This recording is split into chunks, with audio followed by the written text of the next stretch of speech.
Hello everyone, আবার চলে এসেছি একটা নতুন কভার পেন্টিংয়ের ভিডিও নিয়ে। এই কভার পেন্টিংটা আমার এপ্রিলের একটি অর্ডার ছিল।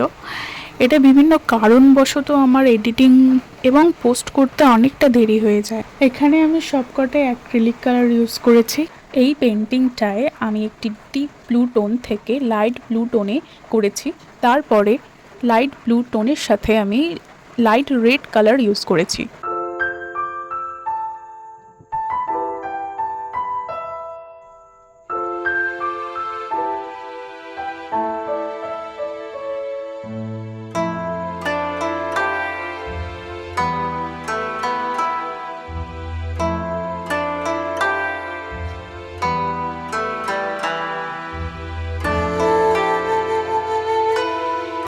লাইট রেডের সাথে আমি ডিপ রেড ইউজ করেছি। ডিপ রেড ইউজ করার পর আমি আবার একটু ইয়েলো টোন দিয়েছি। ইয়েলো টোনের শেষে এখানে সূর্যটা আছে, মানে এই আঁকাটা বা এই পেন্টিংটা তোমরা যেটা দেখতে পাচ্ছ এটা একটা সূর্য অস্ত যাওয়ার সময়ের একটা পেন্টিং।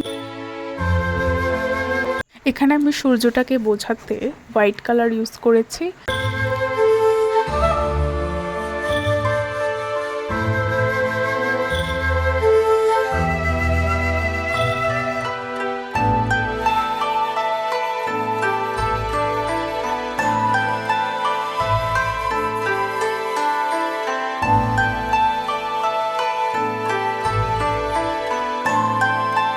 এই যে পেন্টিংটা বা আঁকাটা যেটা তোমরা দেখতে পাচ্ছ, এটা একটি সমুদ্রের পাড়ের দৃশ্য, যেখানে দেখে মনে হচ্ছে সমুদ্র এবং আকাশ একসাথে মিশেছে।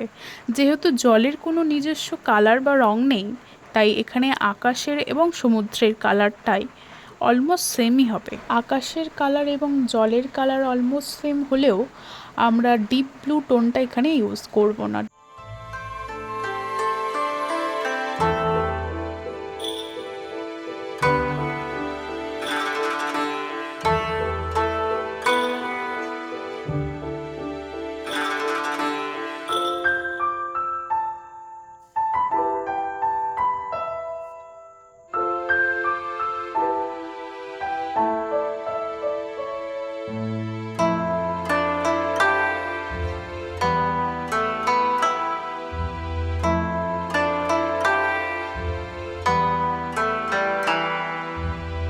এই পেন্টিংটায় আকাশ এবং সমুদ্রের মাঝে একটা পাড় ছিল। এই পাড়টা আমি কালো রং দিয়ে করে নিচ্ছি।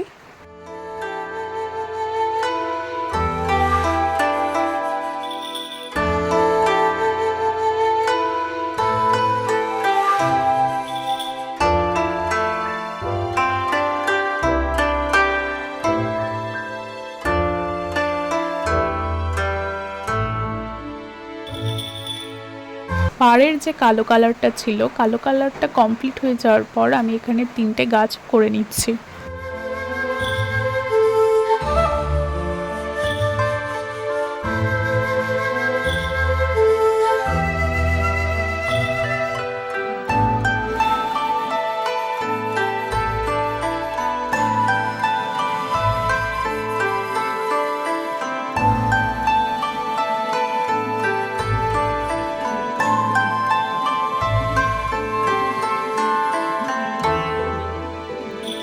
আকাশটা কেমন ফাঁকা ফাঁকা লাগছিল, তাই আমি 5টা পাখিও এখানে অ্যাড করে দিলাম। এবার আমাদের পুরো পেন্টিংটাই কালার করা শেষ হলো। পেন্টিংটা শুকিয়ে যাওয়ার পর আমরা এখানে রেজিন ইউজ করব। রেজিন ইউজ করার কারণ হলো পেন্টিংটা যাতে অনেক দিন টেকসই হয়, পেন্টিংটার যাতে কোনো হ্যাম্পার বা ক্ষতি না হয়, বহুদিন ইউজ করার পরও যাতে পেন্টিংটা উঠে না যায়, তার জন্য রেজিন ইউজ করা। রেজিন অ্যাপ্লাই করার আগে কভারের চারিপাশে মাস্কিং টেপ দিয়ে দিতে হবে, যাতে শুধু পেন্টিংটার ওপরেই রেজিনটা থাকে। 1:1 মাপে আমি রেজিন ইউজ করেছি এখানে 24 আওয়ার্স পর কভারটা রেডি ইউজ করার জন্য। Thanks for watching.